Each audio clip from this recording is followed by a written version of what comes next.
За шинэ засгийн газрын хувьд бол шинэ эрчим хүчний сайдын тухайд бол яг энэ цаашдаа эрчим хүчний салбарт илүү нээлттэй байж за эрчим хүчний салбарын яг энэ үйлдвэрлэж байгаа одоо эрчим хүч үйлдвэрлэж байгаа өртгийг за худалдаж байгаа үнэтэй илүү одоо хооронд нь ойртуулна гэсэн энэ чиглэлд бол илүү анхаарна гэдгийг хэллээ.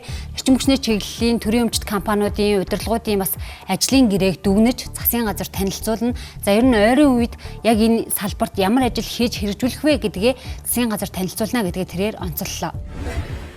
Ингэжээж бид нар үн тарифыг иргэдэд дарамтгүй компаниудад хөрөнгө оруулагчдад ашигтай байх утсаар дундын юм зохистой төвшөнд навьчих юм байна. Тулгамдж байгаа хоёр асуудал байна. Нэгдүгээр мэдээж хэрэг үйлчлэлтийн асуудал.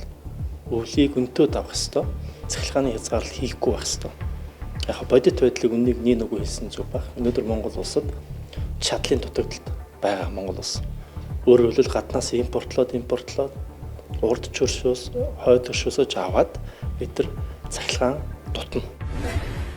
Монгол улсын төвийн бүсийн эрчим хүчинд гол нөлөө үзүүлдэг дулааны цахилгаан станц 3-ын хувьд бол 2025 оны 6 дугаар сар жишээ нь тухайн одоо дулааны цахилгаан станцад осол аваар гарсан байдаг. За ингэснээрээ тухайн одоо яг гэмтсэн турбиныг бол засах шинжлэх шаардлага үүссэн. За ингээд нийтдээ 60 тэрбум төгрөг шаардлагатай гээд энэ оны төсөвт суулгаад өгчихсөн юм байна. Эхний үйл ажиллагаанууд бол хэв явагдсан үйлдвэрлэлийн үйл ажиллагаа явагдаж байгаа.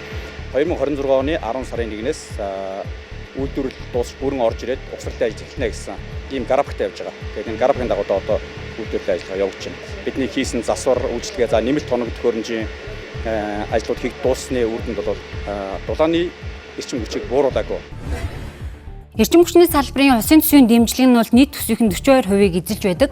За тэгэхээр тухайн салбарын томоохон төслүүдэд хийх хөрөнгө оруулалтын санхүүжилтд бол тухайлан одоо ач холбогдол өгдөггүй гэдгийг нь бас харж байна. Тийм учраас төр хувийн хвшлийн хүрээнд гэж яригдж байгаа энэ цаг үед бол за төр хувийн хвшлийн хүрээнд ядахтаа өмнөх дурсамжлан 2 станцыг яаралтай ашиглалтанд оруулах нь нэн чухал юм а.